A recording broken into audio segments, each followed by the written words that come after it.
ilmuku sudah sempurna, dan aku akan mencari Pak Ustadz itu dan menghabisinya dan membunuhnya.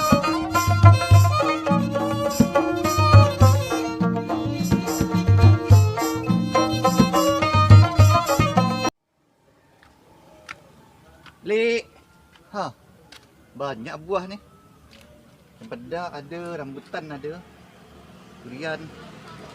Tapi orang tak ada. Kemana lah penjual?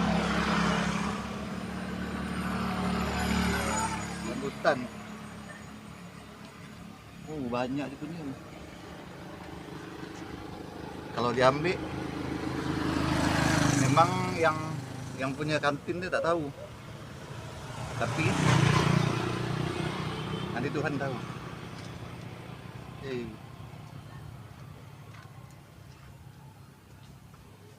Udahlah, taruh lagi lah, selesai aja. Ada.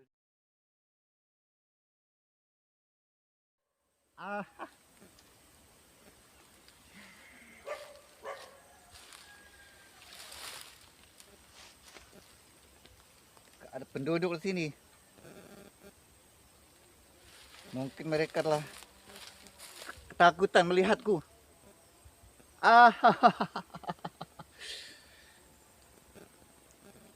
Makanya seluruh penduduk sini harus mengikut perintahku. Kalau nggak mau mengikut perintahku, aku bunuh satu persatu. Akan ku cari semua penduduk ini satu persatu, dan satu persatu akan ku bunuh semua. Dan bagi mereka yang tidak melawanku, akan kujadikan mengikutku.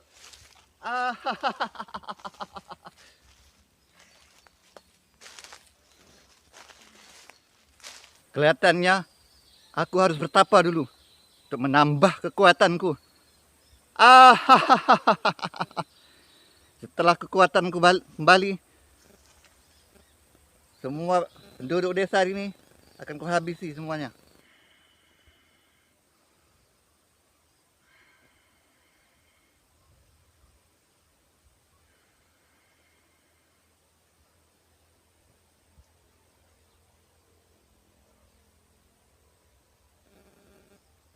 Stop.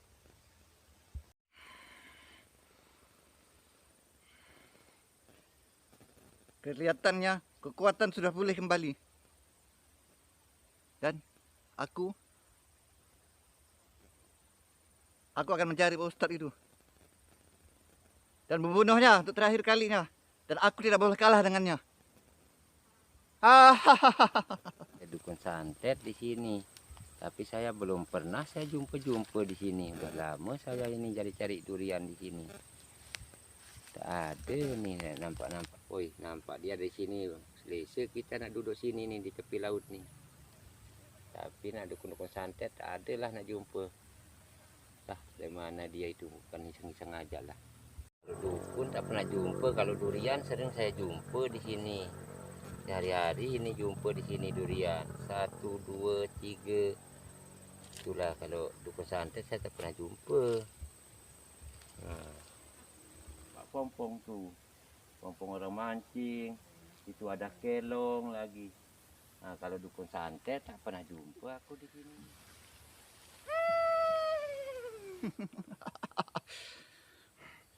Sekarang ilmuku sudah sempurna, dan aku akan mencari Pak Ustadz itu dan menghabisinya dan membunuhnya. Tapi aku tidak tahu di mana keberadaannya Pak Ustadz sialan itu. Tapi aku harus mencari tahunya. Ada suara apa itu? Kok seru bunyinya? Di mana dia itu? Wah, ternyata di sini memang ada dukun santet di sini. Betul kata orang kampung ini di sini. Ada dukun santet. Waduh, kayak gitulah. Jadi mengerikan di sini. Siapakah pemuda? Aku orang sini. Ada apa sebenarnya? Apa kau tidak mengenalku? Siapa kenal kamu? Aku orang sini, orang tempatan di sini. Tanah tumpah darah di sini. Tapi aku ingin berpuasa di sini. Tidak boleh. Aku di sini. Memang aku di sini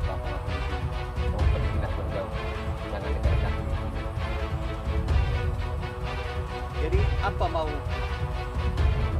Saya suruh kamu pergi jauh-jauh dari sini. Pergi kau ke tempat kita, tempat kami. Tempat wanita. Baiklah, kali ini aku akan pergi dari sini. Tapi kau ingat pemuda, urusan kita belum selesai sampai di sini. Dan aku akan menemuimu. Ya udahlah kalau gitu aku nak balik aja lah.